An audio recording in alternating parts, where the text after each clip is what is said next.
What's going on, everybody? It's your boy AD, and that's all day, and I'm here for the SmackDown review for November 11th, 2022.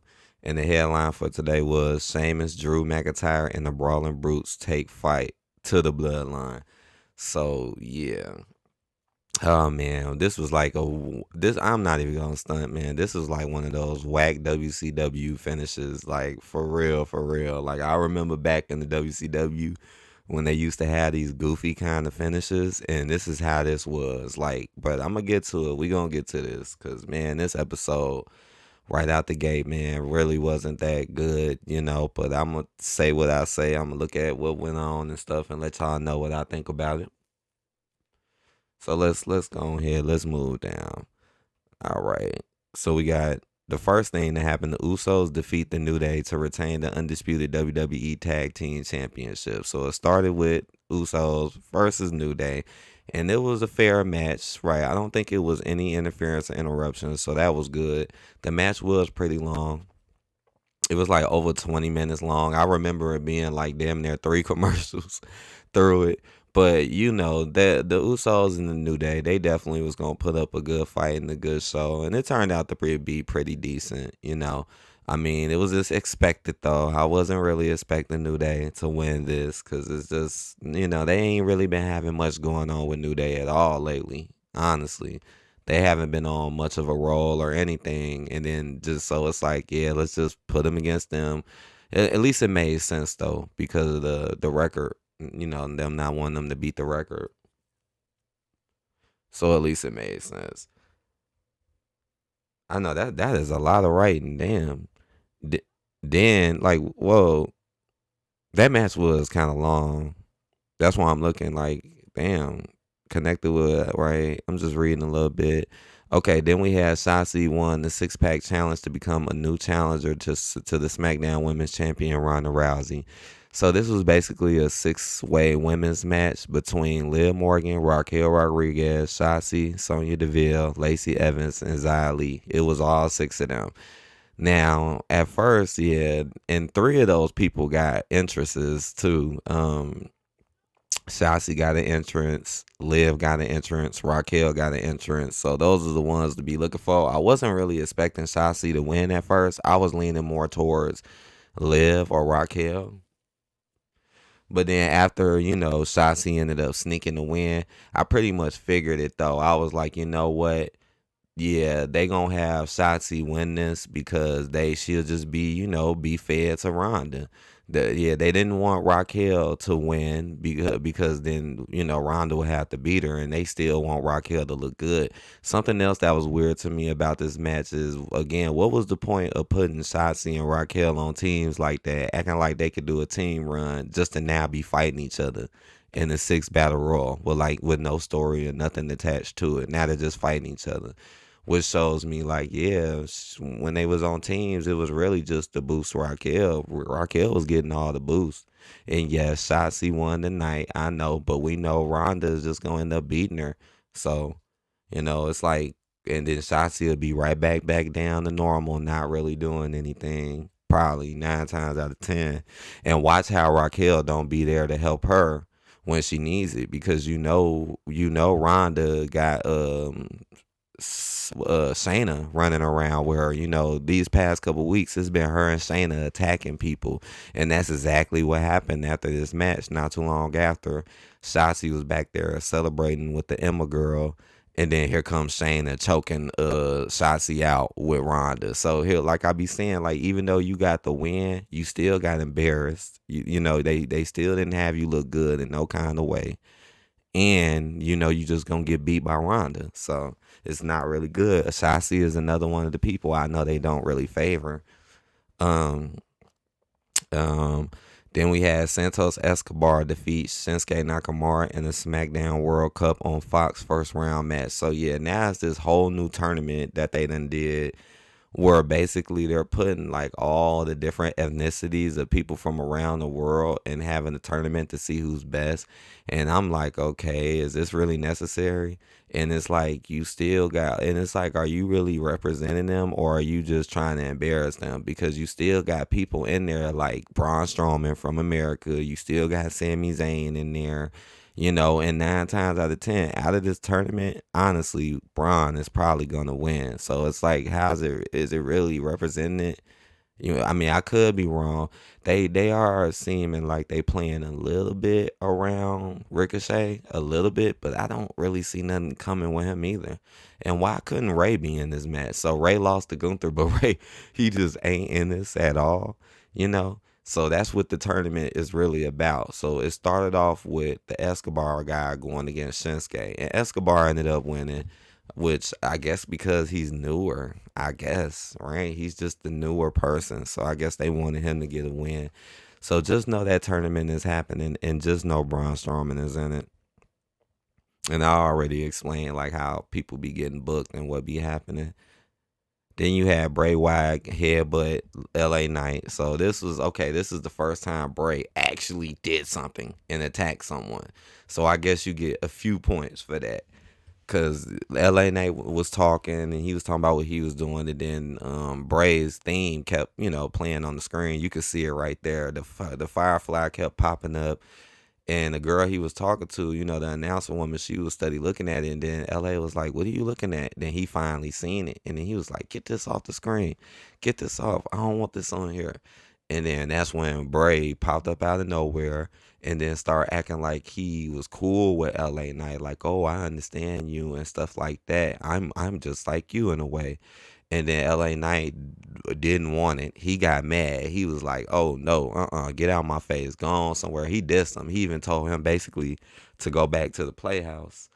And then that's when Bray just headbutted him out of nowhere, with a smile on his face. You see the smile on his face, and then he just headbutted him like boom and just knocked him out. And that was like it. So I don't know how people is gonna feel about this, because this is like his first feud that he's gonna win. But I don't know how people gonna feel about this one, right? Like, I don't know if people are gonna be too happy with his first feud being against LA Knight and maybe not against someone of a higher caliber. But we'll see where this go. Okay, now back to the World Cup. Here go the second match. We had Braun Strowman defeating Jinder Mahal to advance in the SmackDown World Cup on Fox. So again, like, Braun is obviously the best person to go. I mean, they done built him up now off on Moss. He's a winning machine. He never loses. It's pretty obvious that Braun is probably going to win this. So this whole cup is just going to go to America at the end of the day. Again, it's a slight possibility I'm going to be wrong, but it's like, who is Braun going to lose to in this tournament? Who is he really going to lose to? Because the only people left now, because Jinder's gone. And whatever happened to Shanky, man? Shanky was kind of funny and cool. What happened to that? But um, it's Ricochet, Mustafa Ali, Sami Zayn, and it's like one other person I can't remember. But who's gonna really beat Braun though, right? Yeah, I'm looking at the promos. Ricochet will face Rey Mysterio next week. What? Nah, I didn't see that. I did not see that. He's fighting Rey next week? Huh. Right. Then you have Roman Reigns playing in his special celebration, which was for the Usos. Because, they finna break the record or whatnot. So they did that, right? They did a Veterans Day memorial scene too. Okay, I was just looking at the promos. Then you had Sarah Logan and the Viking Raiders return to enact carnage on Hit Row and Legado del Fantasma. Now this was horrible, man. This is just horrible writing and storytelling, and here we go again, where you're just pushing certain people for just because you want to push them and not really let certain things build. And here we go again. We already knew this girl was coming. So this is what they doing with a lot of groups now too, just putting women with them now, as you can see. But this is what I don't like about this. Number one, like I said from the beginning, don't act like they're brand new when they're not brand new. They were just out here like 2 months ago, and y'all did the same pretty much thing with the same promos, acting like they were new and different. And all you did was just bring them back and just book them extremely strong against New Day and just destroy New Day and them for like a month or so. And then that was it. And they were doing the exact same stuff. And now here we go again. You bring them in. And it's sad because I was getting a little bit excited because they was like, "Oh, it's finna be B-Fab versus Zelina." I'm like, okay, cool. We get to see a match with B-Fab and Zelina. All right. and then boom, Viking Raiders pop up out of nowhere and just destroy both teams. Really? Come on now. Really? Really? Really? So Hit Row nor the new Del Phantasma team, they just can't stop two dudes and the chick. When the Del Phantasma team got four dudes, it's literally four of them, right? It's four of them in Zelina, right? Or at least three of them. But I know it's like four of them. Then you got Zelina. Then you got Hit Row. Like, that don't make no sense. And they just came in there and just destroyed both teams for no reason. And we never had a match. Talk about Hit Row getting embarrassed all day long too. You didn't even use them last week. You all Hit Row do is just get embarrassed now. Came out and you see even Del Phantasma got embarrassed today too. They did for the Viking Raiders who come out and do the same shit. So what if you introduce this new girl? So what? They're doing the same moves, the same stuff. It's the same gimmick. And here you go booking them strong as hell again. That is so annoying. We already had to sit through that New Day feud. And again, that New Day feud was one-sided as hell. New Day barely got anything off on the Raiders. The Raiders pretty much destroyed them that whole feud. And now it's going to happen again. They're just going to be beating them all over the place. Unless it's weird little circumstances that they want to throw in. But more than likely, they're going to be beating Hit Row and Del Phantasma. And yeah, I don't really got much to say about the new girl because, like I said, something else that irritated me though is when the new girl ran up on Zelina. Zelina ran off, and I was like, "Get out of here!" Like, see, come on. So they just so powerful, right? Zelina, but Zelina will attack B-Fab, no problem. Jump on B-Fab, fight her, no problem. But her, this new girl, you just run away from her and you run in the audience. You run while your team get beat down. Okay. Yeah, that was just, I did not like that because I hate when they do that. I hate when y'all push a certain team but destroy your other teams without no like fair fight. And then when the story continues, it's just gonna be them steady losing and at a disadvantage. Like I said, that's one of the reasons why wrestling is not being good anymore because the matches are becoming very predictable and the beefs and the feuds are very one-sided. They're very one-sided. Like majority of the time, it's not really much of a balance. They keep making the same people look good all the time and keep making the same people look bad all the time. That's why it's starting to get a little like what's the point of watching when Viking Raiders just gonna come out and win, against them. Like, throw some surprises at us. And then you had the end with Sheamus, Drew McIntyre, and the Brawling Brutes ruined Roman Reigns' special ceremony for the Usos. Yeah, and when Sheamus came out too, he was like, "This is the beginning of the end of the bloodline," which I already sense, man. Like the bloodline is going down too. Trust me, they're not as favored as what people think they are too. That's why they threw Sami Zayn in there. They're not that favored, even though people obviously still love them and like them. But as you can see, a lot of things are changing now. So what happened was they came out. No Sammy too. Sammy ain't been here in weeks. So I don't know. Maybe they didn't split that up. If so, good, because I was getting tired of that. But yeah, Sammy ain't even been with the bloodline. But he is booked though to fight in that World Cup though. But what happened was they came out and he was finna have a celebration with the Usos and congratulate them for what they did. And it was Solo too, right? It was all of them was in the ring. It was Solo, Jimmy, Jay, Paul, and Roman. And then before he could really get to it, that's when Butch and Reg showed up and they were talking big smack. Like we finna get you. We brung someone, and they brung Sheamus. So Sheamus is back because he been gone ever since we know what the bloodline did to him. So now here they go, and they go right into battle, man. And here I go. I'm like, okay, why would you run into a fight when there's four of them in the ring? Like, this is Roman, Solo, the Usos, and y'all only three deep. I'm like, this is just asking for trouble. Like, and then here we go too, where the Usos, here we go again, where Roman and them can't get their moment and their time. It's always got to be an interruption or something messing up with them or someone distracting it now. Nothing like what it used to be, just like with this. Here come the Brawling Bruce. So now all y'all are in there battling, fighting in the ring, and yeah, the bloodline started getting the advantage because it's 4-on-3. And then out of nowhere, Drew McIntyre shows up to help them. Out of nowhere. Out of nowhere, Drew McIntyre shows up to help them. Now it's a 4-on-4. Now they're all in the ring fighting. I know, like, okay, what is Drew McIntyre doing here? You just had a whole beef with Karrion Kross. Now you just magically show up to help the Brutes fight the Bloodline magically. Okay. And I thought they were gonna, explain who the next person opponent was gonna be, because it's time for us to see who the next opponent is for Roman.